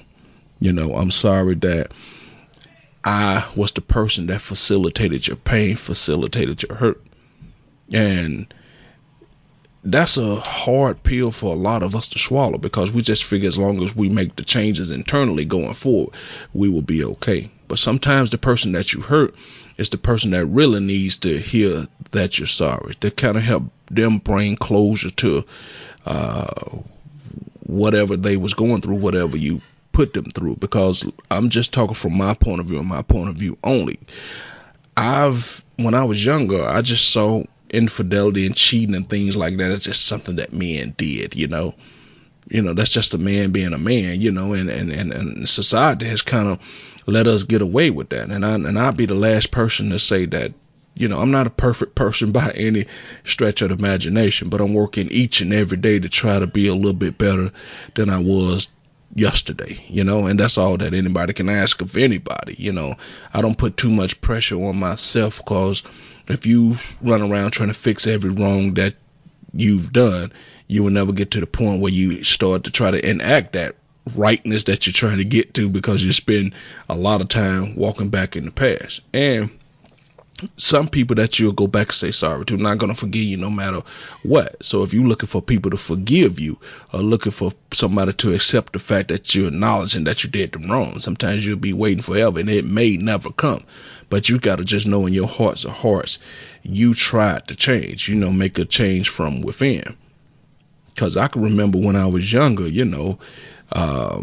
I can remember just sitting around being absolutely, completely bored out my mind. And you just start, and a lot of things start from you just being bored and you just need something to do. You say, what can I do? So you find stuff to do. And for us, it was, can I go over this girl's house? Can I hang out with this girl? Can I get this person on my notch? You'd be trying to talk to a girl, then try to talk to her cousin, then try to talk to her friend.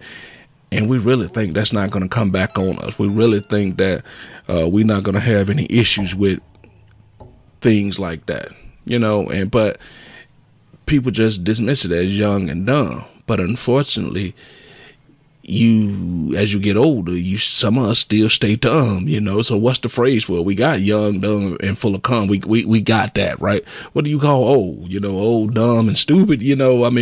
Once you get to a certain point as a man, as a woman, and you've played all the games, told all the lies, broken all the hearts, caused your, share of pain, and once you get to a point where you're done with all of that, how do you go forward, from there?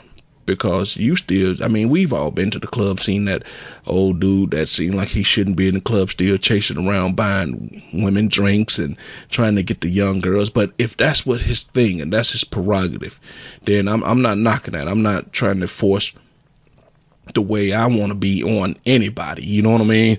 I'm just trying to say that it comes a point in your life that as a person, you want to settle down and find somebody to be with, find somebody that you care about and that they care about you. That's all good and well, and I'm just saying that because I'm at a point now where, you just get tired of all that running around. And don't get me wrong, there were some moments and times where I absolutely loved it, had fun. And even some days when you're sitting around reminiscing and you're talking with your homeboys, talking the way guys talk, you miss it. Me and my friends, we talk all the time that it seems like life was more fun when we were kind of broke and in the hood just doing what we do. You know what I mean? As you get older and you start, progressing in life, making a little money, moving up, life becomes more stressed out, more hectic because we got more responsibilities. We got to be grown. We got to take care of kids. We got mortgages. We got a house note. So the things we were able to do when we didn't have any responsibilities, we can't do now. And the reason it seemed fun then, because there were no ramifications for if we had bad behavior, because we didn't really have anything on the line. We didn't really have anything to lose back then. It was just us. We were just young kids doing what, young kids do. But I always say the difference between us and the newer kids, we always still respected our elders, the adults. We still had a healthy respect, even though we may not have listened. But we didn't cuss them out. We didn't treat them no way. We would take time to still listen to them and give them, as we like to say, give them their moment. We would never just be blatant, outright disrespectful. And that's what I think more so than anything is missing. In 2018, can we try to get back to respecting people? Can we try to get back to thinking how the next person may or may not feel when certain things are in place, certain situations come up? And these kids, we got to get back to a point where we discipline the kids so they can have a healthy respect for what's going on. It seems like way too many kids have that I don't care attitude toward things, because we never force them to do anything. We never force them to have responsibilities. Is that they're so easy to quit. They're so easy to give up and feel like they need to put no effort toward things. And that's my number one thing for 2018. Let's just get back to respecting a person. Because sometimes when you have respect for a person, the core of you can sometimes open up your brain. I saw my friend LaKenya Pals on Facebook. Shout out to you, LaKenya. We went to high school together, but we went to every level of school together, elementary, middle school, on up to high school. And she put up a meme today that says, open up your mind first before you open up your mouth. And that's a powerful statement for the simple fact saying, be open-minded first before you just go into a situation with all this negativity. We live in a world where negativity is so much more powerful than positivity these days. I mean, if we see somebody doing something, the first thing we do is try to find the negative in it. You can have somebody go live on Facebook, right? Trying to give you a positive message, and all people is focused on is what the room is looking like behind them, what their backdrop is looking like, instead of focusing on a positive message that a person is trying to send to you. Sometimes who cares what the messenger looks like? Who cares what the messenger has on? Or are they trying to tell you something that you could potentially learn from, potentially grow from, potentially absorb and spit out to somebody else, because it's a powerful, good, intellectual, intelligent point that they're trying to make? We've gotten so quick to just getting bits and pieces of information, and we go spread it without the whole truth, without the whole story. And you just wouldn't do that in other aspects of your life. If somebody gave you a bit and piece of your paycheck, you'd raise hell. Somebody gave you a bit and piece of a car, you wouldn't even buy it. Somebody gave you, say, oh, we're going to save you a 5-bedroom house and only give you, one of the bedrooms and half the house. You'd be like, no. How come we just don't take more time to invest in getting the full facts and truth about stuff before we start spitting it out? Why we can't be positive and uplift each other? Why we can't?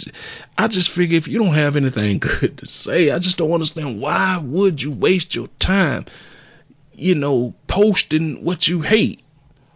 But we I don't know, we've been conditioned to not want to see each other succeed.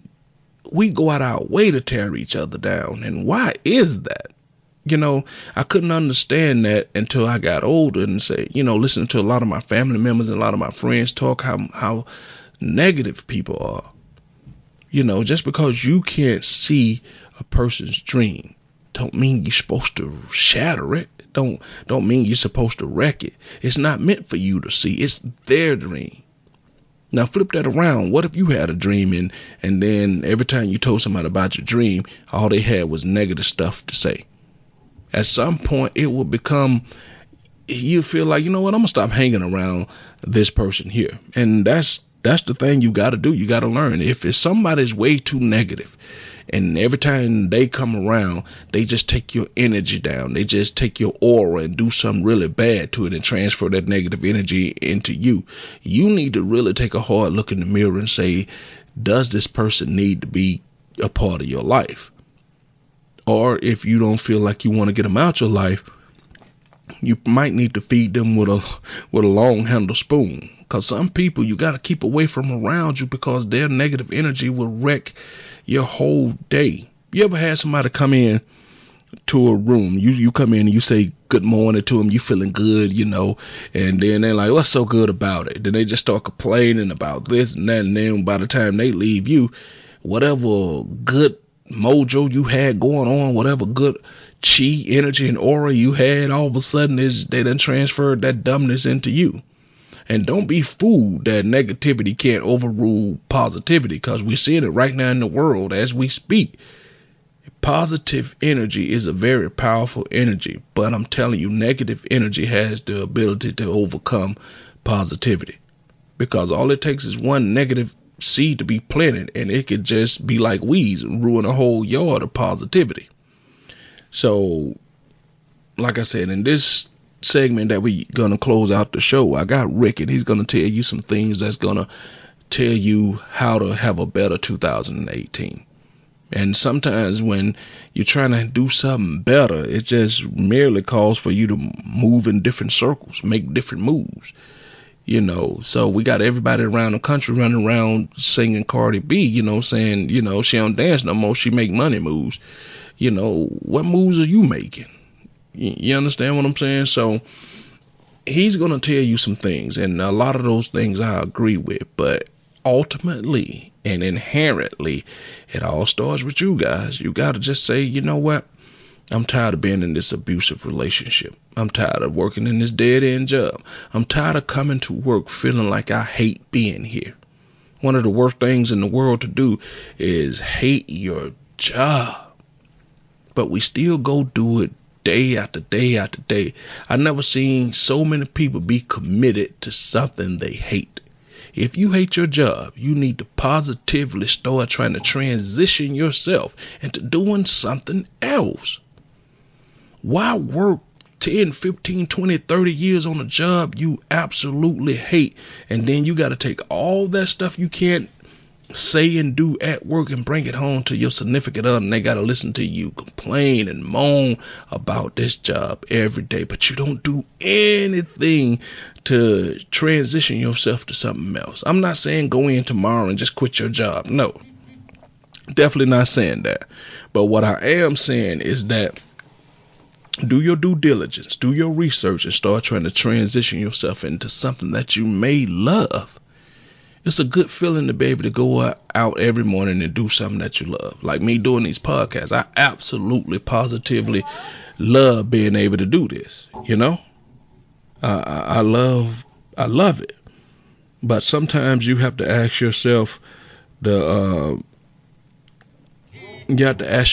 question: if I'm going to continue down a path that I hate, what's the end game to it?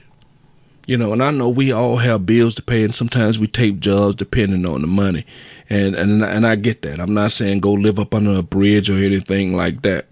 But even if you hate the job and the money is not fulfilling you, you know, you got to make a change, because even if you're getting the money and you're still saying you hate your job, even the money is not fulfilling you. You know, it helps you live a certain lifestyle, But I don't want to feel like I got to wait and punch the clock at the last minute because I hate being here. Feel like I got to rush to the clock when it's time to go. Want to be the first one at the clock because I can't wait to get the hell up out of this job. And a lot of us are doing that. And I understand, I get it, that life sometimes deal you hands that you just have to play the cards out. And I get that. Not every situation could be where you could just up and bounce and stuff like that. But I'm saying you got to start doing your due diligence so you can put yourself in a situation where you can make a move. So, like I said, Rick is going to tell us how to make a better 2018 for ourselves. And that's all you can ask. And at the end of the day, look yourself in the mirror and ask yourself some true questions about yourself. 1, are you happy? And if you're not happy, you got to determine why aren't you happy, right? Then once you determine why aren't you happy, then you got to ask yourself, what can I do to make me happy, right? And once you determine what you need to do to make you happy, then you absolutely, positively have to start taking steps toward the things that's going to make you happy. A lot of us are in dead-end relationships, but because we're comfortable with the person, we're not doing anything to get up out the situation. We feel that, we may let that person down, but ultimately, you got to be happy for you. And a lot of people saying, well, if I leave my situation, I'll leave my wife or I'll leave somebody that I got kids with, so I'm letting my kids down. And there's not a kid in the world that wouldn't want their parents to be happy. Why would you sit there and slowly suffocate and die inside each and every day because you feel like you're letting somebody else down? And I just don't think that your life was meant to live that way, you know? I think that everybody deserves to be happy. I think that you got to educate yourself properly, people. I think you got to get out there and learn something new every day. That should be your mission. Every day is to learn something new, because we get so comfortable in what we know that we think we can't be taught anything. I just think every day learn something new. I just think read one book a month. I'm not saying go out and get a 500-page book. No, not just because a book has a lot of pages doesn't mean that everything in the book is worth you learning or something that you need to know. I've read books that had 80 pages in it and been some of the most powerful literature I've ever written. And I've also written books that had 350 pages with it, and at the end of the book, I felt like it was a complete, total, and utter waste of time. So, pages doesn't determine the value and the worth of a book. It's the information contained within those pages that make a book valuable to you. So, I just think that we, as a nation, we got to start reading more. We got to get back to reading. Nobody reads anymore. We get our news and any literature that we may read come from social media nowadays. And that's why a lot of people comprehension skills are really low now, because we're not reading enough to put things in the proper context. I've seen people read comments and take it totally the wrong way when you just would have took some time and comprehended what a person was saying. So, and we've gotten laxed as a country that we've started texting and writing shorthand, where we just, certain words we can't spell anymore because we don't use it. Certain math we just don't know because we don't do anything as far as that go. But we'll go out and tell our kids, study, do your work and do this, when they see you not elevating your knowledge anymore. I mean, you're inside your house, the culture that's inside your house, you have to set the tone for that. Kids do what they see. If you was the type of person who never read, but you can't understand, hey, kid, go read a book. You set the culture in your house for the reading. You set the culture so they don't have to do it. You got to, have books around to make the kids want to pick it up. And even if they don't want to pick it up, you need to have a set time period, set time frame to make kids read so they can become in the habit of doing it. We give them tablets and say, go forward. Yeah, that's cool. You could get Kindles and ebooks. I don't care how they reading it, as long as they read. And that's all I'm saying, people. We got to get to the point where we reading and we getting back to things. All right. I'm going to get ready to let Rick tell you how to make yourself a better 2018, and I'll catch you after Rick tell you guys what's up. Hi, I'm relationship coach Rick Sodebeer. Today I'd like to share some observations I've made recently about having a better year this year than last year. To have a better year in 2018, you have to be a better you. Here's some tips that I've put together for you for making 2018 a great year. The first is, it's always easiest to look at the negative side of everything. Develop the skill to look for the positive life lessons that can be learned from even the worst of situations. This will take time, but is well worth the effort. Another idea is to start distancing yourself from everyone that carries any anger, hatred, or bitterness about their life. This includes family and your closest friends, and this is really hard to do. Stop commiserating with them about how tough life is and how you wish it was different. Start finding happier people to be around. Their positive attitude will start to rub off on you, and this is one simple change that you can put that can put you on a much better path to happiness, because you won't be listening to others complain, and you'll be less likely to complain yourself. Whenever you're thinking about how tough life is, look around you. There's always somebody that's having a tougher or harder struggle than you. Another idea is to make a list of all the blessings that you have in your life and be thankful. With an attitude of gratitude, it's hard to be angry and bitter for long. Do something good for someone with no expectation of anything in return. It will lift both of you up. Another idea is to start an angry thought or negative thought jar. Start each day out with the intent of being positive all day long. For some of us, we may want to start out hour to hour to begin with. But each time you have a negative, bitter, or negative thought or comment, put a quarter in the jar. Use the jar as a reminder that you want to stay happy. At the end of the week, give the money to your church, charity, or do something nice for someone that you didn't treat very well this week. Finally, remind yourself that you deserve to be happy. Remember to take care of yourself and be kind to yourself. These are just a few ideas to help you have a better 2018 and a better life. I'm sure you can come up with a few more on your own. All right, guys, that's going to do it for the show today. Definitely hope you have a better 2018. This is Mario inside the Random Select Podcast right here on Atlanta's new underground station, Beat Break 87 FM, where music and talk radio lives. Until tomorrow, guys.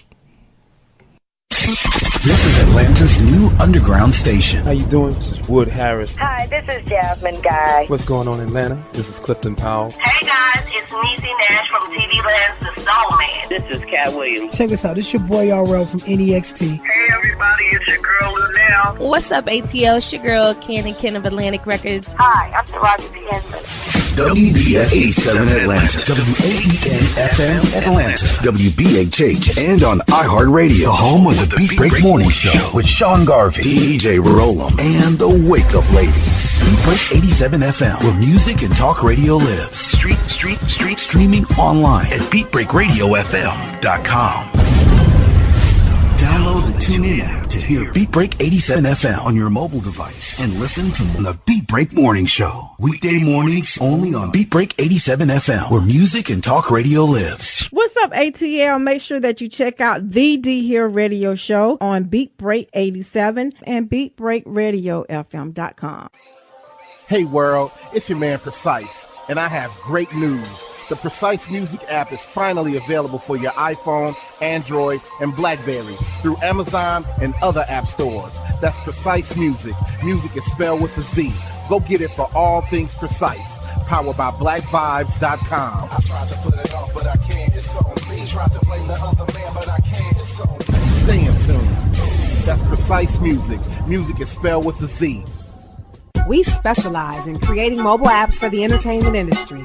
Go to bvmobileapps.com, click Get Started Now, create your account, choose your package, upload your content, and click Submit.